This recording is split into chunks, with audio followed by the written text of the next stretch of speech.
अस्सलाम वालेकुम। इस वीडियो में हम बात करेंगे जो डिसऑर्डर्स होते हैं मेंस्ट्रुअल रेगुलरिटी के, जिसमें मेनली एमेनोरिया आता है एंड ओलिगोमेनोरिया आता है। Amenorrhoea base divided into two types, primary amenorrhoea and secondary amenorrhoea.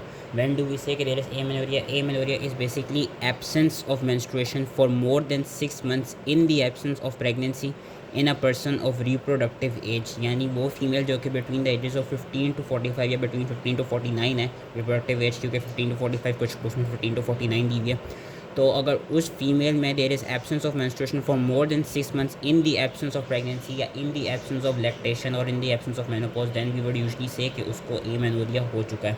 Oligomenorrhoea कब कहेंगे? कि when there is irregular periods at the intervals of more than 35 days, क्योंकि मैंने का जो साइकिल है it can last from 21 to 35 days, लेकिन वो ओलिगोमेनोरिया तब होता है कि जब the cycle of period is lasting for more than 35 days with only 4 to 9 periods a year, then we would call it oligomenorrhea. Primary amenorrhea का याद रखना है कि it is when the menstruation has not commenced by the age of 16 years in a female, whereas secondary amenorrhea is when there is absence of menstruation for more than 6 months in a healthy individual of reproductive age, that is not due to pregnancy, lactation or menopause. तो इसमें हमको secondary sexual characteristic मिल रहे होते हैं secondary amenorrhoea के level पे। क्या क्या कॉजेज हो सकती है एमेनोरिया की? There could be hypothalamic disorders. Hypothalamic disorders we know it will lead to hypogonadotrophic hypogonadism. Hypothalamic disorder किस तरह के हो सकते हैं कि वो फीमेल जो है एक्सेसिव एक्सरसाइज करती हो, वेट लॉस की हिस्ट्री हो, स्ट्रेस में होती हो ज़्यादा, कोई हाइपोथैलेमिक लीजन हो लाइक क्रेनियोफेरेंजियोमा और ग्लायोमा, कोई हेड इंजरी हुई हो, congenital X-linked recessive syndrome हो गया, Kallmann syndrome in which there is deficiency of gonadotrophic releasing hormone, कोई सिस्टेमिक डिसऑर्डर्स हो लाइक सार्कोइडोसिस और ट्यूबरकुलोसिस, या कोई ड्रग्स ले रही हो लाइक प्रोजेस्ट्रोजेंस और हार्मोन रिप्लेसमेंट थेरेपी के ड्रग्स, या डोपामीन एंटेगनिस्ट जो कि बेसिकली आपका वही क्या कहते हैं हाइपोगोनेडिज्म कॉज करा सकते हैं।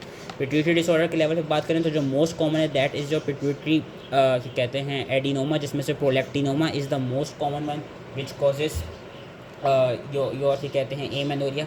तो एडिनोमा का याद रखना है। उसके अलावा पिट्यूटरी नेक्रोसिस हो गई है due to Sheehan syndrome. Sheehan syndrome में हमें पता है कि there is prolong hypotension following the major obstetric haemorrhage. Iatrogenic damage हो गया पिट्यूटरी का ड्यू टू सर्जरी या रेडियोथेरेपी, या कॉन्जेनिटल फेलियर हो गई है पिट्यूटरी डेवलपमेंट की। ओवेरियन डिसऑर्डर्स की बात करें तो उसमें पॉलीसिस्टिक ओवेरियन सिंड्रोम आ जाता है एंड प्रीमेच्योर ओवेरियन फेलियर आ जाता है।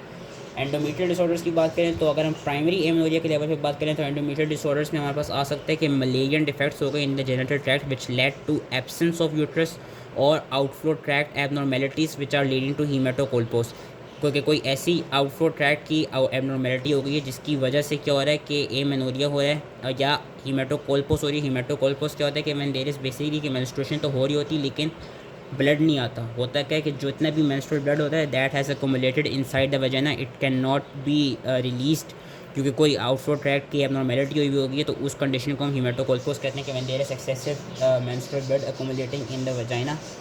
तो प्राइमरी एमेनोरिया की मलेरियन डिफेक्ट्स ही थे एंड सेकेंडरी एमेनोरिया की एंडोमेट्रियल डिसऑर्डर्स में क्या कॉजेज हैं कि स्कारिंग हो गई है एंडोमेट्रियम की, जिसके एशरमैन सिंड्रोम में देखी जाती है। एशरमैन सिंड्रोम कब होता है कि जब हम कोई ऐसी सर्जिकल प्रोसेस करें या एवैक्यूएशन ऑफ द यूट्रस करें जिसकी वजह से जो एंडोमेट्रियम उसकी स्कारिंग हो जाती है which is called further Asherman syndrome.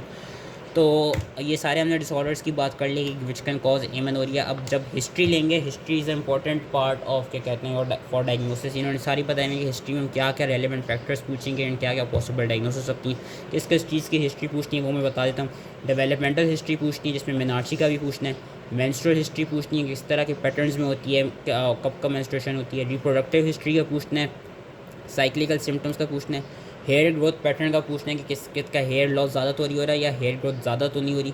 Wait का पूछना है वेदर वेट लॉस या वेट गेन की हिस्ट्री तो नहीं है। लाइफस्टाइल का पूछना है कि कैसा लाइफस्टाइल है, ज़्यादा स्ट्रेस तो नहीं लेती। पास मेडिकल पास सर्जिकल हिस्ट्रीज लेनी है। ड्रग हिस्ट्रीज का पूछना है। अगर तो हम अगर तो हम पिट्यूटरी एडिनोमा सस्पेक्ट कर रहे हैं तो हमको हेडेक का और विजुअल डिस्टर्बेंसेस का पूछना है। एंड अगर तो ये है कि क्या कहते हैं गैलेक्टोरिया की हिस्ट्री भी हम ले सकते हैं if you are suspecting prolactinoma. ये इस तरह हिस्ट्री लेंगे पूरी एक डिटेल हिस्ट्री लेने के बाद हम एग्जामिनेशन करेंगे। एग्जामिनेशन में हमने एक जनरल इंस्पेक्शन लेनी जिसमें हमने फीमेल का BMI चेक करना है एंड उसके सेकेंडरी सेक्सुअल कैरेक्टरिस्टिक्स चेक करने के वेदर वो प्रेजेंट हैं या नहीं है। And any signs of endocrine abnormalities like hirsutism, acne, abdominal striae, moon face और स्किन चेंजेस, ये सारी चीज़ें हमने चेक करनी। If we are going for the diagnosis of pituitary lesion then we will check for visual fields कि कहीं उस female को बायोटेम्पोरल हेमियोनोपिया तो नहीं है। हम external genitalia and vaginal examination भी चेक करेंगे to detect any structural outflow abnormalities. Investigation हम क्या कराते हैं, सबसे पहली इन्वेस्टिगेशन जो हमने एमेनोरिया में करानी वो हमने सबसे पहले, अगर तो वो फीमेल सेक्सुअली एक्टिव है, रिप्रोडक्टिव एज किया है, तो हमने प्रेगनेंसी का टेस्ट कराने के, कहीं वो ये पेशेंट प्रेग्नेंट तो नहीं, क्योंकि ज़्यादातर प्रेगनेंसी की वजह से ही एमेनोरिया क्या कहते हैं मेंस्ट्रुएशन की सेसेशन हुई भी होती है, जो फिजियोलॉजिकली हुई भी होती है। प्रेगनेंसी टेस्ट अगर नेगेटिव आता है तो उसके अलावा हमने क्या क्या टेस्ट कराने, ब्लड में हमने चेक करना है serum LH level, serum FSH level, serum testosterone levels. If the LH and testosterone levels are raised then they could be suggestive of PCOS, whereas अगर तो FSH के लेवल्स आर रेज्ड हैं then they could be suggestive of premature ovarian failure. Prolactin के levels raised हैं तो they would be suggested of prolactinoma. Thyroid function test भी हम कराते हैं टू चेक के वेदर हाइपोथायरॉयडिज्म तो नहीं है फीमेल को। अल्ट्रासाउंड भी हम कराएंगे कि इफ़ वी आर सस्पेक्टिंग कि उसको PCOS है, एंड हम MRI ऑफ ब्रेन भी लेंगे again if we are suspecting pituitary adenoma. Hysteroscope भी नॉर्मली हम नहीं करते, लेकिन अगर तो हमको एशरमैन सिंड्रोम या सर्वाइकल स्टेनोसिस लग रही हो देन हम हिस्ट्रोस्कोपी की तरफ भी जाएंगे। एंड जो लास्ट की हमारे पास आती है वो हम कैरियोटाइपिंग कराते हैं to diagnose any case of Turner syndrome या any other sexual chromosomal abnormalities. Treatment जो मैनेजमेंट है, मैनेजमेंट की फॉर्म में अच्छी लिखी हुई है वैसे और बता देते हैं। It is basically due to जो भी अंडरलाइन कॉज है उसको ट्रीट करना होता है। BMI लो है तो डाइटरी एडवाइस एंड सपोर्ट दिया। हाइपोथैलेमिक कोई लीजन है उसकी सर्जरी होती है। अगर हाइपरप्रोलेक्टिनीमिया है तो उस केस में हम डोपामीन एंड एगनिस्ट देते हैं। मेडिकल थेरेपी की तरफ जाते हैं, वी कैन आइदर गिव कैब्रोगोलिन और ब्रोमोक्रिप्टीन। एंड अगर तो मेडिकल थेरेपी फेल कर जाए then we go for surgery. Premature ovarian failure है उस केस में हम हार्मोन रिप्लेसमेंट थेरेपी या कंबाइंड और OCPs की तरफ, ओरल कॉन्ट्रासेप्टिव पिल्स की तरफ जाते हैं। PCOS की जो मैनेजमेंट है वो मैं अभी नेक्स्ट वीडियो में और अच्छे से करा दूंगा, क्योंकि अभी नेक्स्ट वीडियो मैंने बनानी है PCOS पे। एशरमैन सिंड्रोम के लेवल पे हम एडहेसियोलाइसिस और IUD इंसर्शन की तरफ जाते हैं at the time of hysteroscopy. And cervical stenosis की केसेस को हम हिस्ट्रोस्कोपी एंड सर्वाइकल डायलिटेशन के थ्रू मैनेज कर सकते हैं। Now we will do it through Irfan. तो सबसे पहले एमेनोरिया के एब्सेंस ऑफ मेंस्ट्रुएशन अगर तो प्राइमरी है, so in which absence of menstruation के the menstruation fails to begin by the age of 16 years। And अगर तो सेकेंडरी है, so there is absence of menstruation for more than 6 months in a normal female of reproductive age that is not experiencing amenorrhea due to either pregnancy, lactation or menopause। Oligomenorrhea क्या है, irregular periods at intervals of more than 35 days with only 4 to 9 periods occurring at an year। क्या क्या causes हो सकती हैं कि कोई reproductive output tract abnormality हो, कोई ओवेरियन डिसऑर्डर हो, कोई पिट्यूटरी के लेवल पे डिसऑर्डर हो, या कोई हाइपोथैलेमिक डिसऑर्डर हो। रिप्रोडक्टिव आउटपुट ट्रैक के लेवल पे क्या डिसऑर्डर्स हो सकते हैं, Asherman syndrome, mullerian agenesis, transverse vaginal septum, imperforate hymen या एंड्रोजन इनसेंसिटिविटी सिंड्रोम। ओवरीज के लेवल पे क्या क्या हो सकते हैं, PCOS, टर्नर सिंड्रोम। अगर जो प्री मेच्योर ओवेरियन फेलियर हुआ है कि अर्ली ओवेरियन फेलियर हो गया, उस केस में हमको high levels of FSH and LH मिलेंगे, लो लेवल्स ऑफ एस्ट्रोजन मिलेंगे एंड नॉन वाइबल फॉलिकल्स मिलेंगे at the level of ovary. Whereas अगर रेजिस्टेंट ओवरी सिंड्रोम है देन हमको वाइबल फॉलिकल्स नज़र आ रहे होंगे ओवरी में, लेकिन हमको ये नज़र आएगा कि जो ओवरीज हैं they are basically unresponsive to your FSH and LH। Pituitary disorders में pituitary adenoma is the most common. Pituitary adenoma में से भी हमने वी सॉ के prolactinoma is the most common adenoma which causes क्या कहते हैं एमेनोरिया। कोई सर्जरी हुई हो पिट्यूटरी की, शीहैन सिंड्रोम भी हमारे पास आ सकता है। हाइपोथैलेमिक डिसऑर्डर्स की बात करें तो फंक्शनल में हमारे पास stress, anorexia, excessive exercise and non functional में any space occupying lesion, any glioma, surgery and Kallmann syndrome. History के हमने टेबल से सारे इंपॉर्टेंट पॉइंट्स पढ़ ली थी, वही पॉइंट्स बेसिकली और डिटेल लिखे हुए कि हमने developmental history, detail gynaecological history, detailed obstetric and contraceptive history, history of any chronic illness, excessive exercise, history of anosmia, past medical, past surgical, presence of any menopausal symptoms, current medication, कोई family history तो नहीं premature menopause की, development of any वायरलाइजिंग sign और galactorrhoea, psychological history, recent stressful events, ये सारी history में important points पूछते हैं। एग्जामिनेशन में हम BMI चेक करेंगे, अगर हम प्रोलैक्टिनोमा सजेस्ट करें हम विजुअल फील्ड डिस्टर्बेंसेस डिटेक्ट करेंगे। वी वुड चेक फॉर क्या कहते हैं एनी एंडोक्रिनोपैथीज और any signs of Turner syndrome के वो वेबिंग ऑफ नेक तो नहीं है, शॉर्ट स्टेचर तो नहीं है। हम वायरलाइजेशन का एविडेंस एग्जामिन करेंगे, क्योंकि डीप वॉइस तो नहीं है, मेल पैटर्न ऑफ बॉल्डिंग तो नहीं है, क्लिटोरल इनलार्जमेंट तो नहीं हो रही। एब्डोमिनल एग्जामिनेशन करेंगे, पेल्विक एग्जामिनेशन करेंगे विच में show imperforate hymen, blind end vaginal septum, absence of either cervix और uterus and evidence of atrophic effects of hypoestrogenism. Management किस तरह होती है स्टेप वाइज मैनेजमेंट यही बताइए कि अगर कोई प्राइमरी एमेनोरिया का आया है, सबसे पहले हमने history of physical examination perform की। इनिशियल टेस्ट हम क्या है, इनिशियल टेस्ट यही है, हम FSH, प्रोलैक्टिन, थायराइड के टेस्ट, पेल्विक अल्ट्रासोनोग्राफी, और हम सबसे पहली जो चीज़ कराते हैं वो प्रेगनेंसी का टेस्ट कराते हैं, क्योंकि अगर तो प्रेगनेंसी का टेस्ट पॉजिटिव हो गया then pregnancy is the cause of amenorrhoea.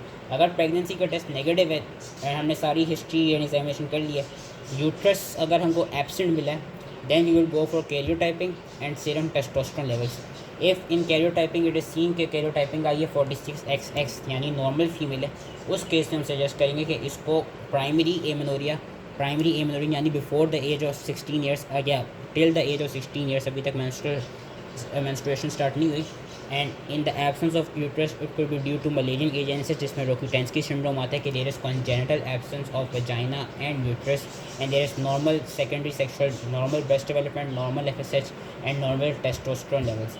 अगर तो कैरियोटाइपिंग 46XY आई है तो XY में दो चीज़ हो सकती हैं। अगर तो हमको टिपिकल फीमेल फिनोटाइप मिल रही है then it could be due to androgen insensitivity syndrome, and अगर तो ये है कि एट बर्थ हमको जो फीमेल का जो जेनेटिलिया मिला था उसकी एम्बिगुइटी थी कि वो वेदर फीमेल था या मेल टाइप था, लेकिन फीमेल फिनोटाइप फिर भी मिल रही है with ambiguous genitalia, then we would consider it as 5 alpha reductase deficiency, जिसमें जो सीरम टेस्टोस्टेरोन के लेवल्स होते हैं वो are at the levels of the ranges of male and they are causing virilisation at the level of puberty.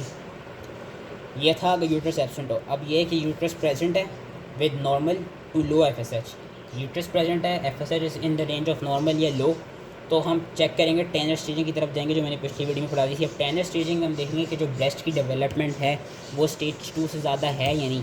अगर तो breast की development stage 2 से ज़्यादा है, यूट्रस प्रेजेंट है, FSH लो है या नॉर्मल है, then it could be due to any outflow tract abnormalities like imperforated hymen और ट्रांसवर्स वजाइनल सेप्टम।